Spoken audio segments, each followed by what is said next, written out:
నిన్న చిన్న బోరుగడ్డ గడు ఒకడు వచ్చాడు ఈ మధ్య, జాడ శ్రవణ్ గడు. ఇన్ని చిన్న బోరుగడ్డ అని ఎందుకనంటే అండి, జగన్కి కొంతమంది గర్ల్ ఫ్రెండ్స్ ఉన్నారండి. గర్ల్ ఫ్రెండ్స్ అంటే ఇప్పుడు గత్తులు అనొచ్చు, అలాగని ఆడవాళ్ళు అనుకోకండి, ఆడవాళ్ళు కాదు మగోళ్ళే. ఏంటి వీళ్ళు ఎలా ఉంపుడు గత్తులు అయ్యారు రాయేష్, గర్ల్ ఫ్రెండ్స్ ఎలాగయ్యారని మీరు అడగొచ్చు. వీళ్ళు ఇప్పుడు జనరల్గా రాజకీయం అంటే ఎలా నడుస్తుందండి, నేను ఉన్నాను రాజకీయ పార్టీ పెట్టుకున్నాను, రాజకీయ పార్టీ పెట్టినప్పుడు ఒకవేళ ఎవరితోన్నా పొత్తు పెట్టుకోవచ్చు. ఎలియన్స్, ఇప్పుడు ఎన్డీఏ ఎలియన్స్, ఇండియా ఎలియన్స్ అని ఉన్నాయి. అఫీషియల్గా పొత్తు పెట్టుకుని ఇగో మీకు ఇన్ని సీట్లు మాకు ఇన్ని సీట్లు, మేము మీకు సపోర్ట్ చేస్తాం, మీ ఓటింగ్ మాకు సపోర్ట్ చేయండి అని వెళ్తారు. ఇది వైఎస్ రాజశేఖర రెడ్డి గారు చేశారు, అలాగే మోడీ గారు చేశారు, కాంగ్రెస్ చేసింది, తెలుగుదేశం పార్టీ చేసి అందరూ చేస్తారు. ఇది ఆ పొత్తు అనేది అఫీషియల్ పొత్తు.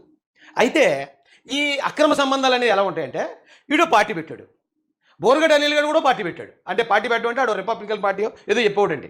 వీళ్ళు వేరు వేరు పార్టీల్లో ఉంటారు. వీళ్ళకి వైఎస్ఆర్సీపీకి అఫీషియల్గా ఏ పొత్తు ఉండదు, అఫీషియల్గా సీట్లు కేటాయింపు ఉండదు, అఫీషియల్గా ఒకరికొకరు మద్దతు చేసుకోరు. కానీ ఇండైరెక్ట్గా వీళ్ళు వైఎస్ఆర్సీపీ కోసం పనిచేస్తూ ఉంటారు. అంటే ఆల్రెడీ వీళ్ళకి భర్త ఉన్నాడు, అంటే ఒక రాజకీయ పార్టీ ఉంది, కానీ వీళ్ళు ఏం చేస్తారంటే ఇంకొకరితో కలిసి తిరుగుతూ ఉంటారు వైసీపీతోటి. అప్పుడు బోరుగడ్డ గారు చేసింది అదే. ఆడు బాగా చదువుకున్నాడు, ఆడు ఎక్కడో లండన్లోనే ఎక్కడో ఎంబీఏ చేసి వచ్చాడు, అలాగే ఈడు బాగా చదువుకున్నాడు. కానీ వీళ్ళ అక్రమ సంబంధం, వీళ్ళు జగన్మోహన్ రెడ్డి ఉంపుడు గెత్తలు అతను ఉంచుకున్నాడు వెళ్ళి. అంటే ట్రీట్ మీ లైక్ ఏ గర్ల్ ఫ్రెండ్, అది బయటకు చెప్పడం, బయటకు కనపడినవారు, సీక్రెట్గా జరుగుతూ ఉంటుంది. వీళ్ళకి కావాల్సిన అవసరాలన్నీ తీర్చేస్తుంటారు. వాళ్ళు గర్ల్ ఫ్రెండ్ ఎలా ట్రీట్ చేస్తారో చాలామంది తెలుసండి. ఆ టైప్ ఆఫ్ ఉంపుడు గెత్తలు వీళ్ళు. వీడు ఇప్పుడు వైసీపీ కోసం పనిచేస్తున్నాడు. మొన్నదాకా టీడీపీని ఏదో ట్రై చేశాడు, టీడీపీ పడలేదు. టీడీపీకి ఉంపుడు గతిగా ఉందాం అనుకున్నాడు, కానీ టీడీపీ మాకు ఉంపుడు గతులు కట్ట అవసరం లేదురా బాబు, మేము సంసార పక్షంగా బతికేవాళ్ళు నడిచి నువ్వు అన్నారు. అందుకని వీడు ఇప్పుడు వైసీపీకి ఉంపుడు గతిగా ఉన్నాడు. ఓకే, అది కామన్గా ఎక్కడ జరిగేదే కాబట్టి, జరుగుతుంది కాబట్టి, ఇలాంటి అక్రమ సంబంధాలు ఇప్పుడు వైసీపీ వచ్చిన తర్వాతే మొదలయ్యాయి కాబట్టి సరే కానిద్దామండి. అయితే వీడు వీడియో మాట్లాడాడు. ఏం మాట్లాడాడండి? ఇప్పుడు చూడండి, 8 మందో 10 మందో కూర్చున్నారు, ఒక్కళ్ళ ముఖంలో నెత్తురు చుక్క లేదు, ఒక్కళ్ళ ముఖంలో నవ్వు లేదు, ఒక్కళ్ళ ముఖంలో అధికారంలో ఉన్న భరోసా లేదు, ఒక్కళ్ళ ముఖంలో కూడా అరే మేము నిజాయితీగా ఉన్నాము, మేము నీతిగా ఉన్నాము అన్నటువంటి ఒక్కళ్ళ ముఖంలో అయినా సరే ఒక మంచి ఒక అట్మాస్ఫియర్ కనపడిందా? మొత్తానికి ఆ కూర్చున్న వాళ్ళ మొత్తం ముఖాల్లో చూస్తే నెత్తురు చుక్కలేదు ముఖం మీద. అన్నిటికంటే ముఖ్యంగా ప్రతి వాడి కళ్ళలో భయం, ఒక్కడి ఫేస్లో నవ్వలేదు. పెద్ద తప్పు చేసేప్పుడు మాత్రం మనిషిలో ఉంటాడు. రాష్ట్ర ప్రజలు గమనించండి, పెద్ద తప్పు చేసేటప్పుడు, ఒక అద్భుతం చేసేటప్పుడు అలా ఉంటాడని చెప్తాడు అక్కడ అల్లు అర్జున్. ఆ అద్భుతం అనేదాన్ని కట్ చేశారు. నిజమే, పెద్ద తప్పు చేసేటప్పుడు, ఒక అద్భుతం చేసేటప్పుడు అలా ఉంటారు. ఇక్కడ నిజంగా ఒక అద్భుతం జరగడానికి వాళ్ళందరూ ఏర్పాటై నిర్ణయం తీసుకున్న సందర్భం అది. అయితే ఒక్కడి ముఖంలో నవ్వులేదంటే నవ్వు ఎక్కడి నుంచి వస్తుందండి? ఓ పక్కన వెంకటేశ్వర స్వామి సంబంధించిన ఆలయంలో కల్తీ జరిగింది, భక్తుల మనోభావాలు గాయపడ్డాయి. ఈ సిబిఐ వచ్చి ఛార్జ్షీట్ వేసిన తర్వాత కూడా లేదు మా క్లీన్ చీట్ ఇచ్చారని దొంగలందరూ వాళ్ళు ప్రచారం చేసుకుంటూ మళ్ళీ వీళ్ళని దొంగతనాన్ని బయటికి తీసుకొచ్చిన వాళ్ళ మీద దొంగ అని ముద్రేస్తున్నారు. అది గతంలో వివేకానంద రెడ్డి గారు మాట్లాడినప్పుడు కూడా వీళ్ళు అలాగే మోసారు. ఇలాంటి దొంగ యాదవులో మనకి ప్రతిపక్షంగా ఉన్నప్పుడు ఈ రాష్ట్రానికి ఏ మేలు జరగనివ్వకుండా దేవుడు సొమ్ము కూడా 250 కోట్లు కొట్టేసి మళ్ళీ ఇలాంటి ఉంపుడు గత్తులు అందరినీ ఉపయోగించి మళ్ళీ మనల్ని తిట్టిస్తున్నారు అన్నప్పుడు నవ్వెందుకు వస్తుందరా లబ్బే రే జాడా, నవ్వెందుకు వస్తుందిరా? నవ్వుతూ ఉండాలా ఏంటి? దేవుడికి అన్యాయం జరిగినా, దేవుడు ఉండిని కొట్టేసినా మళ్ళీ తిరిగి ఆరోపణలు ఈ పార్టీ మీద చేస్తున్నా, ప్రజలందరినీ కూడా మళ్ళీ మోసం చేయడానికి ప్రయత్నాలు చేస్తున్నా నవ్వుతూ ఉండాలా? నవ్వుతూ ఎలా ఉంటారా? అలా నవ్వితే నీలాగా, లేకపోతే జగన్మోహన్ రెడ్డి గారు పరామర్శకి వెళ్ళి శవాల దగ్గరికి వెళ్ళి కూడా నవ్వుతూ ఉంటాడు చూడు, అలా నవ్వితే పిచ్చేయమనుకుంటారా? సమయం సందర్భం లేకుండా నవ్వరు ఎవరుని. వాళ్ళందరి ముఖాల్లో నిజంగా సీరియస్నెస్ ఉంది. ఏంటి దరిద్రం ఏంటి?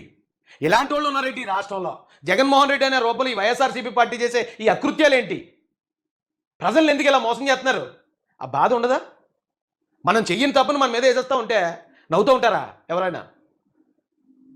వీళ్ళ ప్రచారం నేరం జరిగిందని తెలుసు, డబ్బులు పోయాయని తెలుసు, 250 కోట్లు కొట్టేశారు. ఇవన్నీ తెలిసిన తర్వాత కూడా వాళ్ళ ముఖాలు ఎలా ఉన్నాయంటే వాళ్ళే తప్పు చేశారు. అంటే ఇప్పుడు జాగ్రత్తగా ఆలోచిస్తే వివేకానంద రెడ్డి గారి కేసు ఈ కేసు ఒకటేనండి. వివేకానంద రెడ్డి గారి కేసు గురించి గవర్నమెంట్ పట్టించుకోపోయి ఉంటే తీసుకెళ్ళి కప్పెట్టేద్దరు. ఎప్పుడైతే గవర్నమెంట్ పట్టించుకుందో చంద్రబాబు నాయుడు చెప్పాడన్నారు. ఈ కల్తీ లడ్డు కేసులో కూడా గవర్నమెంట్ పట్టించుకోకుండా ఉంటే వీళ్ళు ఏం మాట్లాడరు, 250 కోట్లు దొబ్బేసారు, హ్యాపీగా ఉందరు. కానీ ఎప్పుడైతే పట్టించుకుని దాన్ని వెలికి తీస్తున్నారో వెంటనే చంద్రబాబు నాయుడు గారు ఇదంతా చేశారని వేసేస్తున్నారు. Same to same. దొంగను పట్టుకుంటే దొంగను రెడ్ హ్యాండెడ్గా ఎవడైతే పట్టుకున్నాడో ఆ పట్టుకున్నవాడి చేతిలో ఉన్న పర్సెంటేజ్ ఈడే దొంగ నడిచే రకాలకి, దానికి మళ్ళీ ఇలాంటి పకోడీగాళ్ళు, ఇలాంటి ఉంపుడు గత్తులు సపోర్టు. మరి ప్రజలు నమ్ముతున్నారేమో ఈ ఎదవల్లో చేసే ఈ అబద్ధాలు, ఈ అబద్ధ ప్రచారం ఈ స్థాయిలో చేస్తున్నారు. ప్రజలు కానీ మళ్ళీ ఇలాంటి అబద్ధాలు నమ్ముతున్నారేమో అనే ఆ బాధ ఉంటుంది కదా ఈ రాష్ట్రం మీద ప్రేమ ఉన్న ప్రతి ఒక్కడికి. ఆ బాధలో వాళ్ళు అలా ఉండటం తప్పలేదు కదా. ఏంటో ఈ దరిద్రం అని చెప్పి నవ్వుతూ కూర్చోలా? ఏంటి మీరు ఇన్ని ఎదవపనులు చేస్తూ ఉంటే అధికారంలో ఉన్న వాళ్ళు నవ్వుతూ కూర్చోవాలా అంటాడండి ఇలా అవి ఉంపుడు గతిగాడు అన్న మాటలు అయ్యి అంటే ఇదే ఉంపుడు గతిగాడు ఇంకోటి అన్నాడు. ఇక్కడైతే ఏకంగా ఆర్థిక శాఖ మంత్రి పయ్యవులు కేశవ్ గారి గురించి మాట్లాడుతుంది ఇంపుడు గత్తె. ఈ సిట్ దాన్ని తర్వాత ఎన్డీఆర్ఐకి సంబంధించినటువంటి దానికి పంపితే వాళ్ళు ఏమన్నారు, at present we do not have the methodology to check the presence of the animal fat like tallow or fish oil. మాకు ఈ రెండింటిని చెక్ చేసేటువంటి సామర్థ్యం లేదని. ఒకవైపు ఎన్డీడీబీ కాఫ్ ఇచ్చినటువంటి రిపోర్ట్ లో ఇవి జంతువు కొవ్వు కలిసేటువంటి అనుమానం ఉంది, అవకాశం ఉంది అనే అనుమానాస్పద వ్యక్తులు అక్కడ రిపోర్ట్ వస్తుంది. కానీ ఎన్డీఆర్ఐలో ఈ రిపోర్ట్ ఎన్డీటీవీలో వచ్చింది అనేది ఇదేనండి. ఇది ఆల్రెడీ చూపించాను నేను. ఎన్నిసార్లు చూపించాలి మరి వీళ్ళు చేసి తప్పుడు ప్రచారానికి. ఇదిగో ఇందులో బీఫ్ టాలో ఉందో లాట్ ఉందని వచ్చింది ఆల్రెడీ ఎన్డీటీవీ. ఆయన అదే అన్నారు, ఎవరో కేశవ్ గారు అన్నమాట అదే. సామర్థ్యం లేదు పరీక్షలు చేసే అనేటువంటి వాళ్ళ రిపోర్ట్ని పట్టుకుని జగన్మోహన్ రెడ్డి గారు బయట మాట్లాడతారు. ఎన్డీటీవీ గుజరాత్ లో వీళ్ళు ఒక ఇన్స్టిట్యూషన్ లో దీన్ని పరిశీలించి వెతుకోవచ్చిందని ముఖ్యమంత్రి ఉప ముఖ్యమంత్రి గారు స్టేట్మెంట్. ఇప్పుడు సిట్ వచ్చిన తర్వాత సిట్ ఏం చేసింది, ఐసీఏఆర్ ఎన్డీఆర్ఐ కర్నల్ హర్యానాకి పంపించారు. అసలు దీంట్లో యానిమల్ ఫ్యాక్ట్ ఉన్నాయా లేవా? ఎందుకంటే ఎన్డీడీబీ రిపోర్టు గవర్నమెంట్ రిపోర్ట్ పంపించినటువంటి శాంపిల్ ప్రకారం వీళ్ళు చెప్తున్నది ఏంటి అంటే ఎన్డీడీబీ రిపోర్టు గుజరాత్ వాళ్ళు మాకు ఇవన్నీ ఉన్నాయని కన్ఫర్మ్ చేశారు కాబట్టి మీరు మాట్లాడా, మాదేం తప్పు లేదు అని శుద్ధపసు కబుర్లు ఎవరైతే ముఖ్యమంత్రి ఉప ముఖ్యమంత్రి రే కీప్ అది శుద్ధపోతు కబుర్లు ఏంటిరా, ఆల్రెడీ ఎన్డీడీబీ ఇచ్చిందే కదా చెప్పారు వాళ్ళు. సిబిఐ కూడా ఏం చేసిందంటే ఎన్డీడీబీ గతంలో ఇచ్చిన రిపోర్ట్ పంపించారు అక్కడికి ఎన్డీఆర్ఐకి. ఇగో గతంలో ఎన్డీడీబీ ఇలాగ ఇచ్చింది, మరి మీ పరిస్థితి ఏంటి, అది సిబిఐ ఛార్జ్షీట్లో కూడా పెట్టింది కదా. రా కీపు, జగన్ గారు కీపు పెట్టింది కదా, అది నీకు తెలుసు కదా. నువ్వు ఎంత చవటవన్నా ఎంత దద్దమైనా నువ్వు చదువుకున్నావు కదా. నువ్వు ఇప్పుడు ఎంత ఎదవన్నా కావచ్చు, ఒకప్పుడు గౌరవప్రదమైన స్థానంలో కూర్చున్నవాడు కదా నువ్వు. ఇప్పుడు నువ్వు కీప్గా మారిన తర్వాత రూల్స్ అన్ని మార్చేసాడు keep.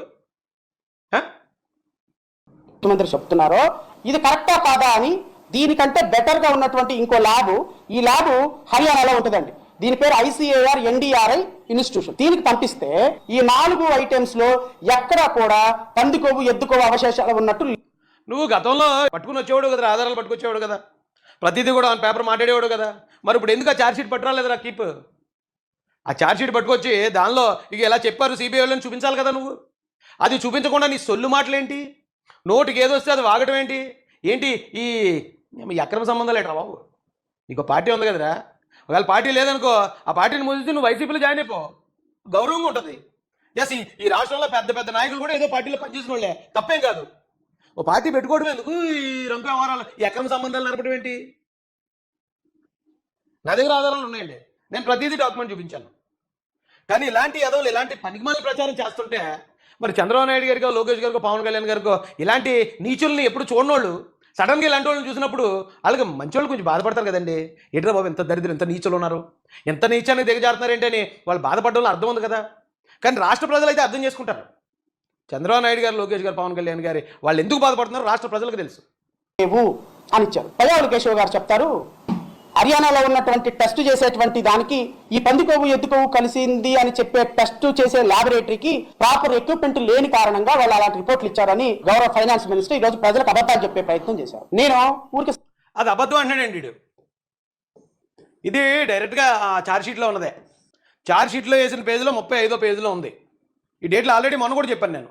6/7/2024లో 2 ట్యాంకర్లో, 12/7/2024లో forwarded NDDB cough lab TTD received the NDDB cough test report on 16/7/2024న 23/7/2024న respectively which shows ghee adulteration with vegetable and animal fat ఉందని వచ్చింది, ఆ రిపోర్ట్ వచ్చింది అని ఇప్పుడు సిబిఐ వేసిన దాంట్లో ఉంటే ఆ అబద్ధం అన్నాడు. మరి ఏం చేయాలండి ఇలాంటి ఉంపుడు గత్తులు గడిని, ఏం చేయాలి ఇలాంటి కిప్పిగల్ని? ఈ అక్రమ సంబంధాలు పెట్టుకునే ఎదవలో ఇంత పబ్లిక్గా వచ్చి అబద్ధాలు చెప్తూ ఉంటే మరి వాళ్ళు ఇప్పుడు పయ్యావులు కేశవ్ గారు ఉన్నారు, ఆయన ఎంతో నిబద్ధత కలిగిన వ్యక్తి, ఎప్పుడూ ఒక మాట కూడా తోలడు, చాలా పర్ఫెక్ట్గా చాలా నిబద్ధతతో అంతా కూడా డాక్యుమెంట్ ఎవిడెన్స్తో మాట్లాడతాడు. మాట్లాడి అన్యాయం జరిగినప్పుడు అన్యాయం జరిగిందే చెప్పుకొస్తున్నాడు ఆయన ఈ రాష్ట్రం తరపున. అలాంటి వాళ్ళని ఇలాంటి ఉంపుడు గత్తులతో తిట్టుతాడు జగన్. ఈడొచ్చి ఏమంటాడు తెలుసంటే, చదువుకున్నావా అంట. ఆయన చదువుకున్నాడు కాబట్టి ఆయన నిజం మాట్లాడాడు. నువ్వు అమ్ముకున్నావు కాబట్టి నీ శరీరాన్ని నువ్వు అబద్ధం మాట్లాడుతున్నావురా ఉంపుడు గత్తే. నువ్వు అమ్ముడిపోయావు, నీ శరీరాన్ని అమ్ముకున్నావు, నీ తెలివిని అమ్ముకుంటున్నావు. నువ్వు ఒకడికి మరో పార్టీకి ఉంపుడు గత్తిగా ఉన్నావు. నీకు పార్టీ ఉన్నా అఫీషియల్గా నీకేమైనా పొత్తుందా? పోనీ నీకేమైనా ఒక సీట్ 2 సీట్లు ఏమైనా కేటాయించాడా జగన్? ఎందుకు ఈ కాళ్ళు నాకే వ్యవహారం, ఎందుకు ఈ సంకల్ నాకే వ్యవహారం? అది మళ్ళీ అబద్ధాలు చెప్పడానికి. సరదాగా గూగుల్ని అడిగా, ఎన్డీడీబీ గుజరాత్లో ల్యాబ్ గొప్పదా, హర్యానాలో ఉన్న ఎన్డీఆర్ఐ ల్యాబ్ గొప్పదా, ఈ రెండిట్లో ఏది సుపీరియర్ ల్యాబ్ అని చెప్పి నేను ఊరికే గూగుల్ని అడిగా. ఎన్డీఆర్ఐ ఇండియాలోనే నెంబర్ 2 ల్యాబ్ అంట. అంటే సిట్ వెరిఫై చేయమని ఈ శాంపిల్స్ గూగుల్లో ఒకవేళ ఎవడేది పెట్టినా గూగుల్లో ఉంటుంది, కొన్ని నిజాలు కూడా ఉంటాయి, నేను కాదని అంటలే. కానీ ఇటు గూగుల్ని అడగడం ఏంటి? సిబిఐ ఛార్జ్షీట్ ఎదురుగా ఉండగా సిబిఐ ఛార్జ్షీట్ని అడిగితే చెప్తుంది కదా. గూగుల్ని అడగడం ఏంటి, యూట్యూబ్ని అడగడం ఏంటి, ట్విట్టర్ని అడగడం ఏంటి? అసలు దీనికి సంబంధం ఉందండి ఏమన్నా? ఇదిగోండి వాళ్ళు వేసిన ఛార్జ్షీట్లో ఉన్నది ఇది. Dated 72 samples are analysed using PCR based method. అందులో అనలైజ్ చేశారట. ఇక్కడ ఏమన్నాడు, but not detected lot in any of the 4 samples. అంటే మాకు లాట్ కనపడలేదన్నాడు, నిజమే, పందికో కనపడలేదన్నాడు. కానీ వాడే ఇక్కడ ఏమన్నాడండి, ఇక్కడ చూడండి, లిమిట్ డిటెక్షన్ LOD 10% పైన ఉంటేనే మేము చేయగలం. ఒక 100 గ్రాములు ఉన్న దగ్గర ఒక 10 గ్రాముల కన్నా ఎక్కువ కలిస్తేనే కల్తీ వాళ్ళు కనిపెట్టగలరట. ఇక లిమిట్ అడి క్లియర్గా ఇచ్చాడండి. ఇక చూడండి, డిటెక్షన్ లిమిట్ 10% కన్నా పైన ఉంటేనే క్లియర్గా ఉంది ఇక్కడ. అదే ఎప్పుడైనా పయ్యావుల కేశవ్ గారు అది చెప్తే అది అబద్ధం చెప్పాడని వీడు నోటు మాటతో చెప్పేస్తున్నాడు. ఈ కీప్ గడ్ నోటు మాట, ఏ ఎవిడెన్స్ లేదు, జస్ట్ నోట్తో చెప్పేస్తున్నాడు అంతే. ఆ పయ్యావుల కేశవ్ గారు అబద్ధం చెప్పారు, నేను చెప్పింది ఆయనేమో ఆధారంతో అక్కడ డాక్యుమెంట్ ఎవిడెన్స్తో ఆయన చెప్తాడు. ఈ బోగ్గడు వచ్చి ఏమి లేకుండా నోటితో చెప్పేస్తున్నాడు అబద్ధం అని. మరి ఇలాంటి ఎదవలు ఉన్నప్పుడు బాధపడతారు కదండి, వాళ్ళ మనసు బాధ కలుగుతుంది కదా. వాళ్ళు నిజాయితీగా పనిచేస్తున్నప్పుడు, రాష్ట్రం కోసం పనిచేస్తున్నప్పుడు తప్పు చేసిన ఎదవలు అంటే, దొంగల్ని దొంగలు అంటే వాళ్ళే తిరిగి మన మీద బ్లేమ్ వేసేస్తూ ఉంటే మరి బాధ కలకి ఏం జరుగుతుందండి? నవ్వు వస్తుందా? ఎందుకు వస్తుంది నవ్వు? One of the most beautiful things about Allah preserving the du'as of the prophets in the Quran is that we learn. ఏమండి, TV9 ఎవరికి అనుకూలంగా పనిచేస్తుందండి? TV9